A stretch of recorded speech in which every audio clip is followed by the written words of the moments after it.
tuned into the It's Real podcast with your hosts, Kayla Andrew and Andrew Yagi. Each week, we'll talk about what happens behind the scenes working full-time in real estate and share with you real-life stories, our successes and failures as we work to help consumers and industry professionals reach their real estate and real-life goals. Here we go. Well, thanks for joining us for episode 3 of the It's Real podcast. I'm Andrew Yagi, and I'm a real estate agent. Hi, I'm Kayla Andrew, and I'm a mortgage loan officer. Kayla, how are you doing this week? I am warming up just like the weather, Andy. We're starting to see a little bit more activity, people wearing shorts when it's about 30 degrees. So warming up. I don't think I've seen shorts out in public, although my 3-year-old, she's kind of in the stage of wearing short sleeve dresses, and her go-to outfit is a pair of shorts and Perfect. a 4th of July dress that she had on this morning. But she's getting ready. She is getting ready. Spring is around the corner, believe it or not, even if we're going to see kind of some nasty weather tomorrow or overnight, it sounds like. It's coming. It's coming up. How about you? You've got some travel, don't you? Are you going to be able to get out of town with this winter storm? Yeah, I think it's going to work out. I'm confident it will work out. It's good to be optimistic, right, Kayla? Hey, you got to manifest that, Andy. Absolutely. So what's going on in your world? Any big wins, personal, professional? Yeah. I think last time we spoke, I discussed how we're seeing a lot more people kind of get off the fence and apply for a home loan.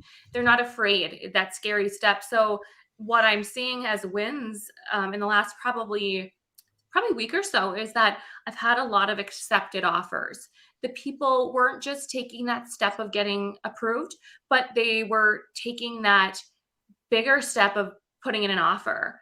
And I've had a lot of successful clients from conventional to FHA get accepted offers in the last week. So Fantastic.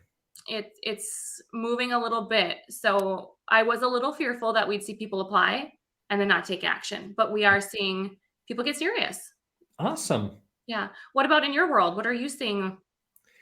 What am I seeing? Well, I guess from a real estate standpoint, things have been a little bit quieter at our office. We're having a lot of great conversations with buyers and sellers. The market, kind of like we talked before, it really was off to the races. Yeah.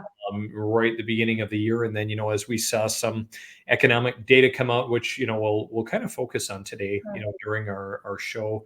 But as we've seen some of that, I think people are maybe a little cautiously optimistic. Yes. So a little bit slower in that regard. But, in the meantime, just trying to really plan, trying to, get everything in order in our office, so we can put our best foot forward this year, and also working on a lot of things kind of in the personal and professional development area. I love learning, Kayla, and so really kind of doing a variety of things there. You always are great at providing your clients, I feel like, Andy, with so much education too. And so I think in this time, this is when you really lean into your craft. This is your time as a mortgage and real estate professional to really focus on where are the holes? How can we serve our clients better? How can we educate? How can we make our clients have a better experience? So I think a lot of people right now, if you're doing the job with your heart, you are educating yourself just like you're doing, Andy. Yeah. And I think, education goes a lot further than just, our craft here in real estate. One thing, and that's the thing I appreciate about you so much, Kayla, is I think it's important to be really well-rounded. And I look at some of the things that you're doing in the community, some of the different causes that you're passionate about, especially with pets and other things. I think that's really good. And I think, doing some things outside of real estate or mortgage in your case, really does, make all of us a better individual. Just this last month, a lot of people who know me know that I'm really into aviation and flying. And I love aviation for personal reasons, for travel and the like, but really like to use it kind of as a tool to give back as well well, and introducing, kids in the school systems, Yeah. to flying, giving people, free flights for medical treatment through organizations like Mhm. Angel Flight. That's near and dear to my heart. But I Mhm. also love to learn. I love being a lifelong learner like you. And so earlier this month, I earned my certified flight instructor certificate. And actually, just this morning, I was in Crookston, Minnesota, and went back for my instrument instructor add-on. And again, just really, I think it helps keep me sharp, especially this time of year, when things are maybe a little bit slow. I start Yeah. sitting here and going stir crazy. And so Yeah. how do I stay sharp for my clients? Some Mhm. people have looked at me and have said, oh, you're not focused. You're doing too many things. But I think just the opposite. I think that by doing some of these other things and keeping my mind sharp and engaged, Yeah. that I'm better. I'm showing up better for my clients. Well, and truthfully, you are adding a lot of value back when you can give back to, like you said, Angel Flight, or maybe you have a client that wants to see homes in other cities and it's a quick flight. I mean, the fact that you can do that and on the side, maybe play them some piano, Andy, or sing to entertain them. I think that you're just adding value in so many ways. So that's Yeah. amazing.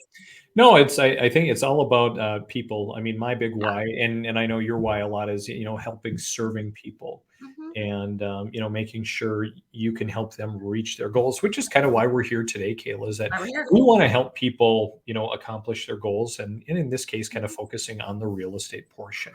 Mhm. And So, I think by giving back, it's going to empower people. It's not only as they're working in this industry, but as a buyer to give them a little hope and a little faith. yep, absolutely. Well, Mhm. Kayla, I want to segue a little bit kind of into our main topic today. And that is kind of, what's going on in the market. And I'm sure it happens to you all the time when you're out and about. People ask me nonstop, hey, what's going on in real Yeah. estate? And I had shared this article with you a Mhm. couple of days ago, and, it kind of talked about a modest recession could put a lid on 2023 home sales, according to Fannie Mae. And this is an article shared by Mhm. Inman News, which Inman is kind of a real estate industry resource. And so I think, Kayla, really, some of the high points in this article just talking Yeah. about, because we did just have, home data come out, or some home data, but then also consumer price index and jobs report. Actually, inflation wasn't quite as bad as they thought it was going to be last month. Mhm. The jobs report was good. There were more people hired than expected. Great news, but actually negative for real estate and for rates. Mhm. And we saw probably about a percent jump in interest rates. Kayla, would you say very briefly last week? Yeah, so we saw around February 6th of this year, we saw some hope. We saw rates coming down. We were excited. People were feeling a lot more hopeful. And then, within the last week or two, we saw them rise again. I even noted that Freddie Mac was reporting 6.09% on the second. And then as of now, Freddie is reporting roughly 6.5. So we're starting to see this come back up again. And now people are feeling confused. They're feeling, I don't want to say led on, but I think there was a really high hope like, oh, wow, rates are coming down. We beat this. Yeah, we did it. And now it's okay, well, maybe we need to stop and, reassess. Is that a difference maker in my monthly payment? Now they're asking again. But almost like we talked about a little false hope, maybe. Hmm. Yeah. Well, this Mhm. article to me was really, really interesting, and Mhm. that it just talks about the U.S. is on track for a modest recession. So I like the word modest versus, Yeah. something, really extreme. And it could put Mhm. a damper on the promising start to the spring season. So in spring, of course, we see a busy season, a lot of people motivated to buy and sell. We might not see as busy of a season, but then it goes on to say, of course, we will see rates dropping by the end of the year. So that's great news. Hopeful. And then sales rebounding in 2024. And that's according to Fannie Mae. How do you feel about that, Kayla? I think a lot of us were trying to guess what's going to happen in 2023. 2022 was a year of like a lot of pivoting, let's be honest. It's you're fighting for deals or you're learning how to sell differently and you're adding value and you're trying to educate your clients, but yet the forecasts aren't always spot on. I hate to say we don't have crystal balls, but we can do what we can. And so I think a lot of times we were hoping 2023 was going to come out. We're going to see lower rates, but I think that we all need to step back and say, okay, we were really blessed for quite a few years with rates in the twos. Yep. And I think we need to be realistic to our clients and to ourselves when we say this may be the new normal.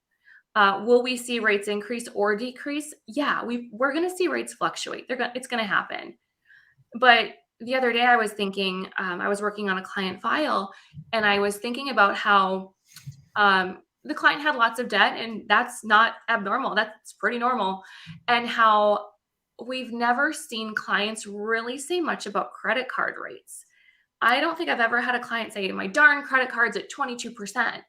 But wow, they are, and we are so vocal about interest rates on home loans. And so I think there's just that shift in that mindset that just needs to happen a little bit, that this may be our new normal. And we might have to look at our budgets, get together with our financial advisors and say, okay, if this is the new normal, what can I do with my other debt and assets to allow myself to create generational wealth through home ownership and real estate? And Mhm. that's just my honest, genuine thoughts.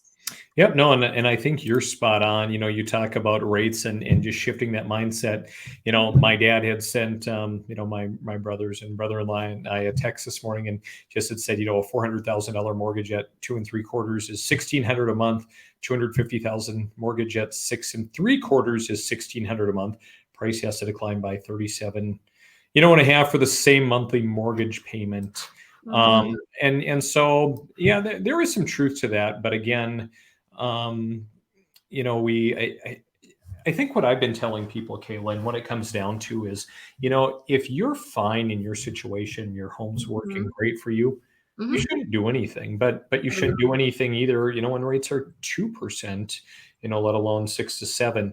Yeah. But if it's not working for you and you have to make a change, I think you need to, of course, weigh all your options, but then ultimately do what's best for you and your family, given your situation. And, just because of a rate, don't not Mhm. necessarily do something.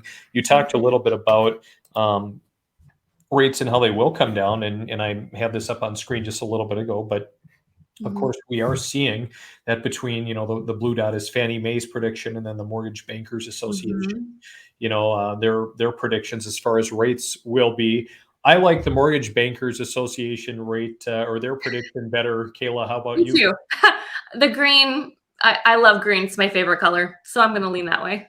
Right. Yeah. So who knows? I mean, it'll be Mhm. interesting to see. Do you want to go on the record and place a bet today at Oof. where you think rates will be at year end, keeping in mind that they're predicted anywhere quarter 4 from 4.6 to 5.1?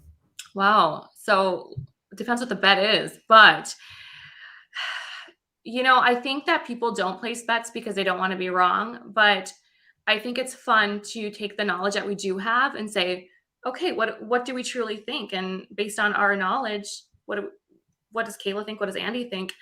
I think that by year end, so end of 2023, we could see around 5.5.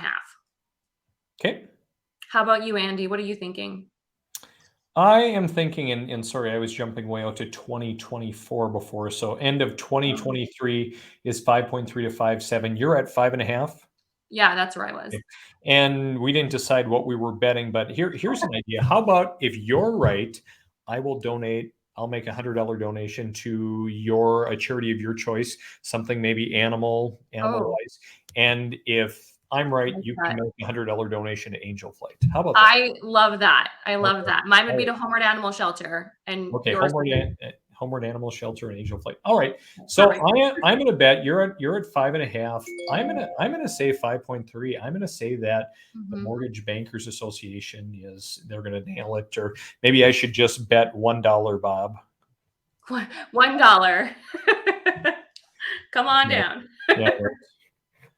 Anyway, the long and the short of it is, I mean, those are great prediction. It's really good Mhm. to see that, that rates are, potentially trending lower. How about, Kayla? I want to talk just a minute about home sales, because this is a big Mhm. piece of Yeah. it. when we look at this information, and so we Mhm. look at home sales, existing homes here at 6.1 million in 2021, Mhm. and a total of 700,000 new construction. And you see how it's kind of Mhm. dwindled a little bit last year and going to dwindle some more. And then, the prediction is that things are going to, Mhm. rebound quite a bit, probably by about what, 500,000 homes or better. Mhm. Yeah. What do you think about that? I think everything is showing hope for 2024. I think that we're going to be challenged with our mindset a little bit in 2023. But I do feel like 2023 is going to set 2024 up for even stronger than we had hoped for. Hmm. Yep, Mhm. absolutely. I think you're right. And maybe just one final metric, to touch on, just kind of talking about purchase loan volume that, especially Mhm. in your business, Kayla, and of course it directly Yeah. affects those of us as real estate agents too. But boy, that's kind of a huge drop in loan volume. Talk a little bit about that from a lender standpoint.